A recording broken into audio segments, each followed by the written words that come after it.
Sa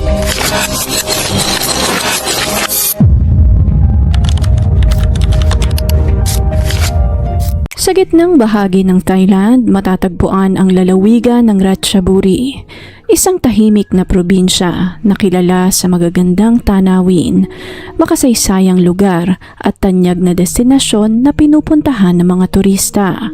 Ang lugar na ito ay may layong 80 kilometers mula sa Bangkok.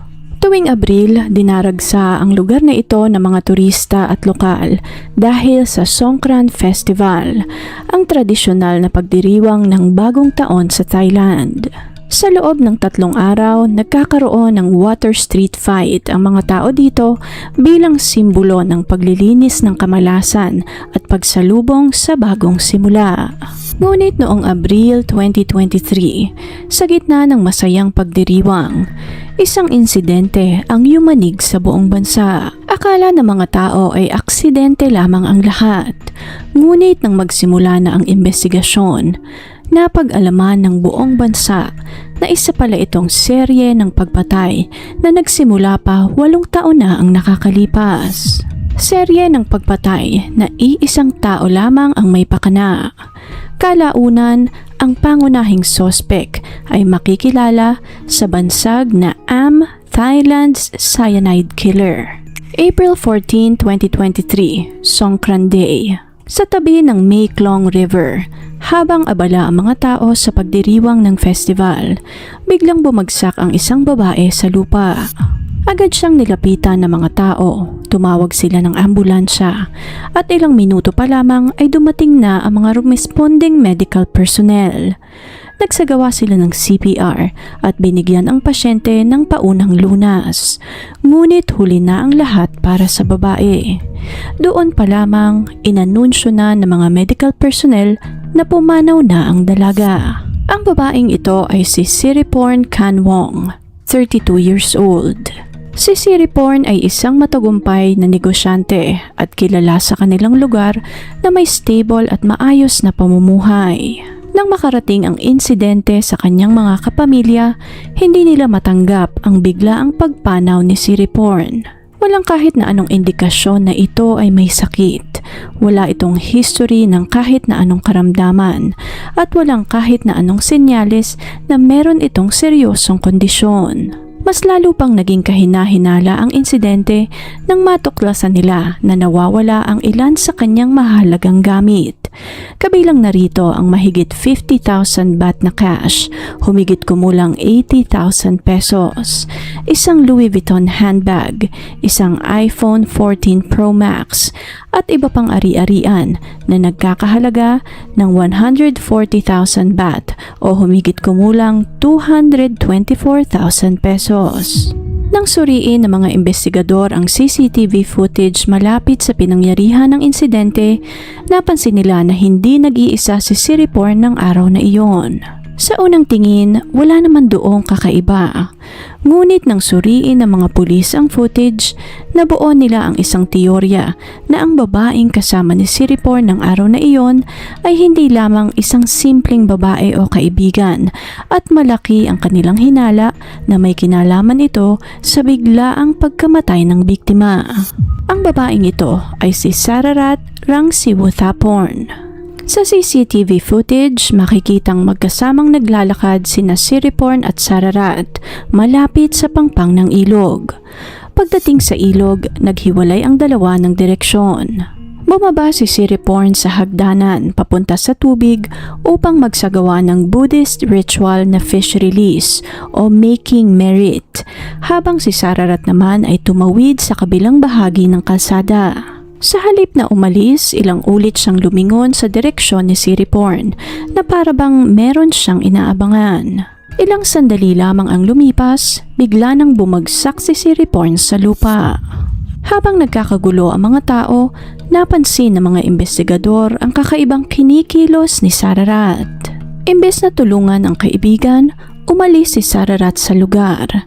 Matapos ang ilang saglit, bumalik itong muli at makalipas pa ang ilang saglit ay tuluyan na itong umalis sa pinangyarihan ng insidente.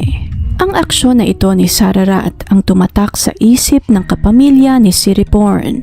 Kung totoo siyang kaibigan ng kanilang anak, hindi niya iiwanang naghihingalo si Siriporn. In-interview ng mga pulis si Sararat at noong una, tinangkapan itong magsinungaling. Ngunit nang iharap na ang CCTV footage sa kanya, wala na itong nagawa kundi umamin. Tinanong din siya ng mga pulis kung bakit niya iniwan ang kaibigan matapos nitong mahimatay. At ang tanging naisagot nito ay dahil may mga tao namang tumutulong kay Siriporn, kaya nagdesisyon siyang umalis sandali upang kuhanin ang kanilang mga gamit. Isang sagot na napakalamig at walang pag-aalala sa naghihingalong kaibigan. Si Sararat Rangsiwutaporn ay isinilang noong March 12, 1987 at lumaki sa Ratchaburi. Nagmula siya sa isang middle-class family.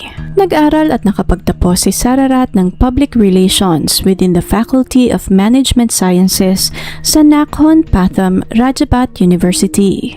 Ayon sa mga kaibigan at kaklase, isang napaka-charming, very articulate at mayroong highly persuasive na personality si Sararat. Matapos ang kanyang pag-aaral, nagbago ang trajectory ng kanyang buhay nang maikasal siya sa lalaking si Withon Rangsiwutaporn. Kasabay ng pag-usbong ng bagong kabanata sa buhay ni Sararat, nagsimula din ang isang adiksyon na siyang magtutulak sa kanya na gawin ang serye ng pagpaslang sa Thailand na umabot ng halos 8 taon. Taong 2009 nang iparehistro ng dalawa ang kanilang kasal. Matapos iyon, tumira ang mag-asawa sa isang police residential housing sa Kanchanaburi. Nagbunga ang kanilang pagsasama ng 2 supling. Nang mga panahong ito, na-promote din ang asawa ni Sararat bilang Lieutenant Colonel, serving as the Deputy Superintendent of the Suwonpyong Police Station sa Ratchaburi. Dahil sa promotion na ito ng asawa, masyado namang yumabang si Sararat. Malimit niyang ipagmalaki sa mga kaibigan at kakilala na siya ang nasa likod ng matagumpay na karera ng kanyang asawa. Na siya ang naki-network sa matataas na opisyal upang mahila pataas si Withon. Ngunit matapos lamang ang 13 taong pagsasama, nauwi din sa diborsyo ang lahat. Ayon sa mga report, kahit na legal na hiwalay na ang dalawa, hindi naman talagang naghiwalay sina Sararat at Withon dahil magkasama pa rin sila sa iisang bubong. Sa loob ng 13 taon, nalulong sa online gambling si Sararat. Dumating sa punto na lubog na ito sa pagkakautang. Na-max out niya rin lahat ng kanyang credit cards at para mabayaran ang mga utang, paulit-ulit siyang nanghiram sa mga lending companies na may napakataas na interes. Ginamit niya ang kanyang status bilang asawa ng high-ranking police officer upang makapasok sa local lend share, isang informal rotating credit circles. Ngunit hindi pa rin sapat ang lahat para kay Sararat. Mas lalo pa itong nalubog sa napakalalim na kumunoy upang maipagpatuloy ang kanyang bisyo. At dito na nga nagsimula ang serye ng pamamaslang ni Sararat. Ang kaso ni Siriporn ang siyang nagbigay ng tuldok sa malawakang operasyon na ito ni Sararat. Nang matapos ang autopsy sa labi ni Siriporn, nireject ng kanyang pamilya ang cause of death na nakasulat sa kanyang death certificate. Ayon sa mga magulang ng biktima, hindi maaaring natural heart failure ang ikinamatay ng kanilang anak dahil napakalusog nito bago ito pumanaw. Bukod doon, naging napakalaking red flag para sa kanila na nawawala lahat ng mamahaling gamit ni Siriporn.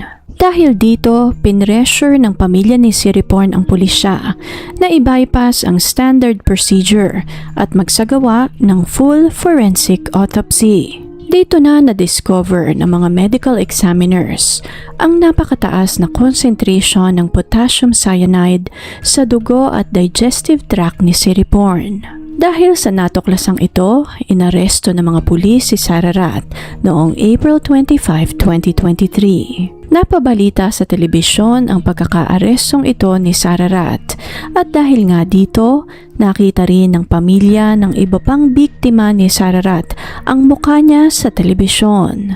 Isa-isa silang lumitaw at nagpunta sa pulis upang magbigay ng kanilang testimonya. Dito na nagkaroon ng ideya ang mga investigador na maaaring napakarami na nitong naging biktima at maaaring ilang taon na itong ginagawa ni Sararat. Umabot ng 14 na pamilya ang nagbigay ng testimonya laban sa salarin. Pare-parehas ang pattern ng bawat isa. Na naging kaibigan ng kaanak nila si Sararat at matapos ang kanilang financial transaction, bigla na lamang silang namatay. Sa bawat pagkamatay, palaging may nawawalang pera at alahas, mamahaling kagamitan, nawawalang ari-arian, na isang lang lupa o sasakyan.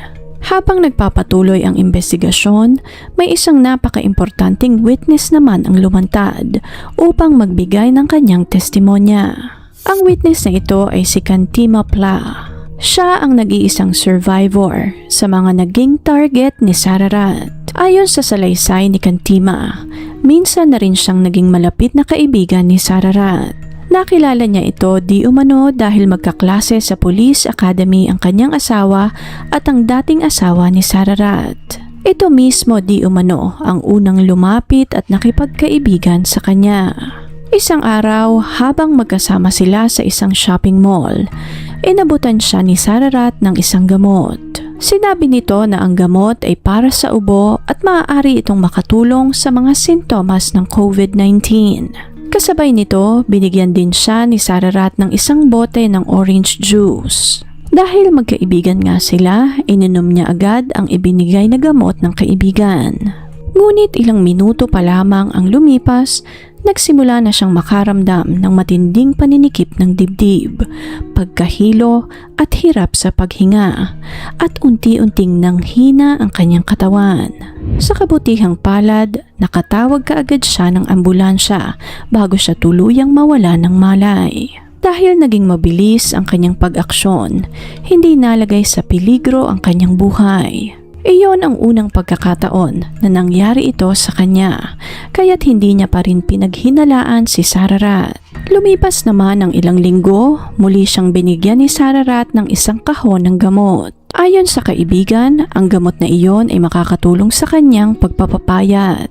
Nang puntong ito, nagduda na si Cantima sa ikinikilos ng kaibigan. Sa halip na inumin ang gamot, nagdesisyon siyang itabi na lamang ang gamot na ibinigay sa kanya ni Sararat. Ibinigay niya ang nasabing gamot sa mga investigador na agad namang isinailalim sa pagsusuri. Base sa resulta, ang gamot na iyon ay naglalaman ng cyanide, isang nakamamatay na lason na pumipigil sa oxygen flow ng katawan ng tao. Eksaktong-eksakto sa sintomas na naranasan niya nang una niyang ininom ang gamot na ibinigay sa kanya ni Sararat. Dito na napagtagni-tagni ng mga pulis ang sintomas ng iba pang biktima at kaparehas din ito sa sintomas na naranasan ni Cantima Pla. Dahil sa testimonyang ito ni Cantima, mas lalong umigting ang pagsisiyasat ng mga otoridad. Muling binuksan lahat ng kasong may kinalaman kay Sararat. Ipinahukay ng mga otoridad ang labi ng mga biktima upang isailalim sa pagsusuri. Ininterview din nila lahat ng kapamilya at daang-daang witness na makapagbibigay linaw sa kaso. Sa pagpapatuloy ng investigasyon, naging malinaw sa mga pulis na naganap ang unang pamamaslang ni Sararat noong 2016. Ang kanyang naging unang biktima ay ang kaibigan na si Montathip Sai Kahuin. Si Montathip ay isang mayamang kaibigan na kababalik lamang sa Thailand galing sa ibang bansa. Nagkaroon si Sararat ng malaking pagkakautang kay Montathip at nang hindi makabayad, hinaluan nito ng lason ang pagkain ng kaibigan. Instant ang naging pagkamatay ni Montathip at dahil nga dito, naging instant din ang pagkabura ng pagkakautang ni Sararat sa kaibigan. Hindi pa nasiyahan dito si Sararat kaya't ninakawan niya rin ang kaibigan. Dahil wala namang kahina-hinala, dineclare ng mga doktor na natural causes ang naging sanhi ng pagkamatay ni Montathip. Ito ang naging kumpirmasyon kay Sararat na maaari niya itong gawin ng paulit-ulit dahil ang sintomas ng pag-inom ng lason ay kaparehas lamang ng sintomas ng pagkakaroon ng atake sa puso. Matapos ang unang insidente, naging metikuloso na sa pagpili ng biktima si Sararat. Pinili niya ang mga kakilala at kaibigan na may pera. Karamihan ng kanyang naging target ay mga miyembro ng local lending group. Mga taong palaging may bitbit na malaking halagang pera at mga taong maraming ari-arian. Pinili niya rin yung medyo mahina ang kalusugan, mga taong may ubo, lagnat, pagkahilo at iba pang mga minor na sakit. Sa loob ng halos 8 taon, umabot ng 14 na tao ang napaslang ni Sararat. Isa noong 2016, 3 tao noong 2020, 2 noong 2021, 4 na tao noong 2022 at 4 na tao rin noong 2023. Ang kasong ito ang isa sa pinakamalaking operasyon sa Thai history. Pinangunahan ni Deputy National Police Chief Surachate Bigjok Hakparn ang investigasyon. Nakabuo sila ng 26,500 case file na nagdedetalye kung paano nagpalipat-lipat si Sararat ng iba't ibang probinsya upang pumatay ng mga tao. Isa rin sa mga kasong muling binuksan ay ang pagkamatay ng dati nitong nobyo na si Sutisak-de Poktuan. Nangyari ang insidenteng ito noong March 2023, isang buwan bago ang pagkamatay ni Siriporn. Tumawag si Sararat sa emergency responder matapos umanong mawala ng malay ng kanyang kasintahan. Pagdating ng mga paramedic, idineklara nilang dead on the spot ang kanyang nobyo. Sa unang tingin, parang wala namang foul play na nangyari. Ngunit habang dumaraan ang mga oras, may napansin na kakaiba ang mga pulis. Walang kahit na anong emosyon na makikita sa mukha ni Sararat, given na pumanaw ang kanyang nobyo. Sa halip na magluksa, normal lamang ang interaction nito sa mga kaibigan at kapamilya ng kanyang nobyo. Habang nililigpit naman ng kapamilya ng kanyang nobyo ang kanyang mga gamit, natagpuan nila ang isang bote na may markang UN-1680. Ipinasuri nila ito sa mga pulis at napag-alaman nila na ang code na iyon ay code ng nakamamatay na cyanide. Ayon sa mga otoridad, ginamit ni Sararat ang status niya na asawa ng high-ranking police upang mabilis na makuha ang tiwala ng kanyang mga target. Lumabas din sa investigasyon ang paulit-ulit na pagbuo ni Sararat ng mga investment groups. Dito, hinikayat niya ang mga kakilala na mag-invest ng pera kapalit ng pangakong mataas na kita. Sa una ay mukhang legit naman ang lahat, ngunit katulad ng lahat ng investment scam, sa huli ay lumitaw ang katotohanan na wala naman talagang totoong negosyo o tubo sa likod ng lahat ng mga pangako. Ginamit ni Sararat lahat ng perang nalikom niya mula sa kanyang mga kakilala upang pondohan ang kanyang bisyo. May isang witness naman na nagsalita at sinabing miyembro siya ng isa sa mga investment group na binuo ni Sararat. Ang grupong ito ay mayroong 7 miyembro. Sa 7 iyon, 4 ang kalaunang namatay sa magkakahiwalay na insidente. Bago pumanaw ang mga nasabing miyembro, nagkaroon sila ng financial transaction kay Sararat. May mga nanghiram ng pera. May ilan ding naingganyong magsangla ng kanilang sasakyan upang makasali sa investment scheme ni Sararat. May isa na nagsangla ng sasakyan sa halagang 150,000 baht o humigit kumulang 255,000 pesos. Sa mismong araw na iyon, pumanaw ang nasabing miyembrong ito matapos maibigay ang pera kay Sararat. May isang empleyado naman ng insurance company ang lumapit din sa pulisya upang magbigay ng kanyang testimonya. Ayon sa witness na ito, ilang beses siyang tinanong ni Sararat tungkol sa iba't ibang insurance policy. Napakarami di umanong tanong ni Sararat Ngunit hindi ito tanong tungkol sa benepisyo habang nabubuhay ang isang tao, kundi tungkol sa mga benepisyo kapag namatay na ang insured. Gaano kabilis mapoproseso ang claim? Magkano ang matatanggap na benepisyo? At kung saklaw ba ang biglaang pagkamatay dahil sa atake sa puso? Noong una, hindi ito pinaghinalaan ng witness. Ngunit matapos mabunyag ang kaso, nagkaroon ng iba't ibang kahulugan ang mga tanong na iyon. Sa masusing pagsusuri ng kanyang financial records, natuklasan din ng mga otoridad ang laki ng perang dumaan sa mga bank accounts ni Sararat. Tinatayang umabot ito ng mahigit 90 million baht o humigit kumulang 160 million pesos mula sa iba't ibang transaksyon. Ayon sa investigasyon, malaking bahagi ng perang ito ay natalo sa sugal. Dahil sa lawak ng saklaw ng kasong ito, hindi na rin maiwasan na madawit ang pangalan ng dati nitong asawa na si Withon Rangsiwuthaporn. Nakumpiska ng mga pulis ang ilang mga dokumento, ngunit napansin nila na parang nirepaso na o inedit na ang mga nasabing papeles. Ang ilan ay nasunog na rin. May mga detalye sa dokumento na pinutol o tinakpan. Dahil sa mga inconsistencies na ito, pati abogado ni Withorn ay isinailalim na rin sa investigasyon. Lumalabas na tinolerate nito ang pagkukonsil o pagsira ng mga ebidensya. Na-trace din ng mga pulis kung paano nabili ni Sararat ang lason sa pamamagitan ng digital logistics tracking, financial audits at mga pisikal na ebidensya. Uma-order pala si Sararat ng lason directly from the supplier overseas. Nagawa nilang i-map ang mga batch numbers mula sa kanyang mga in-order at lumabas na nagpa-deliver ito ng 2,000 bottles ng nakamamatay na lason noong 2021. Isa sa pinakamatibay na ebidensya ay nangyari noong 2023. Matapos ang pagkamatay ni Siriporn, binayaran ni Sararat ng 500 baht ang isang grupo ng mga teenagers upang ibaon ang 5 parcel na naglalaman ng botelya ng lason. Nasamsam ng mga pulis ang parcel na ito at sa shipping label nakasulat mismo ang pangalan ni Sararat.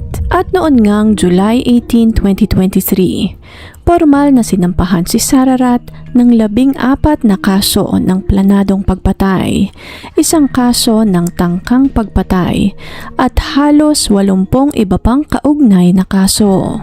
Bukod kay Sararat, nakasuhan din ang kanyang dating asawa at ang defense lawyer nito na si Tanisha Eksuwanawat. Dahil sa dami ng kasong isinampa laban kay Sararat, naging isa ito sa pinakamalaking kasong kriminal sa kasaysayan ng Thailand. Habang gumugulong naman ang investigasyon, napabalita na 4 na buwang buntis si Sararat. Ayon sa batas ng Thailand, may mga espesyal na probisyon para sa mga buntis na bilanggo. At sa ilang pagkakataon ay maaaring ipagpaliban ang pagpapatupad ng parusang kamatayan upang maprotektahan ang kapakanan ng bata. Makalipas naman ang 2 buwan sa kustodiya, muli siyang naging sentro ng balita matapos lumabas ang ulat na nakunan si Sararat dahil sa matinding psychological stress at iba pang medical complications. Sa durasyon ng investigasyon at trial, ilang beses na humarap sa media si Sararat, subalit sa bawat pagkakataong iyon, nakatungo lamang ito at walang sinasagot na kahit isang tanong. Wala siyang maiharap na mukha sa publiko. Hindi malinaw kung ang pagtungubang ito ay tanda ng pagsisisi o isa lamang paraan upang takasan ang lahat ng kanyang kasalanan. Naging malaking palaisipan pa rin kung ilan ba talaga ang bilang ng mga naging biktima ni Sararat. Ngunit sa kasamaang palad, posibleng hindi na rin matukoy ang eksaktong bilang ng mga kasong ito. Marami sa mga labi ay nakremate na.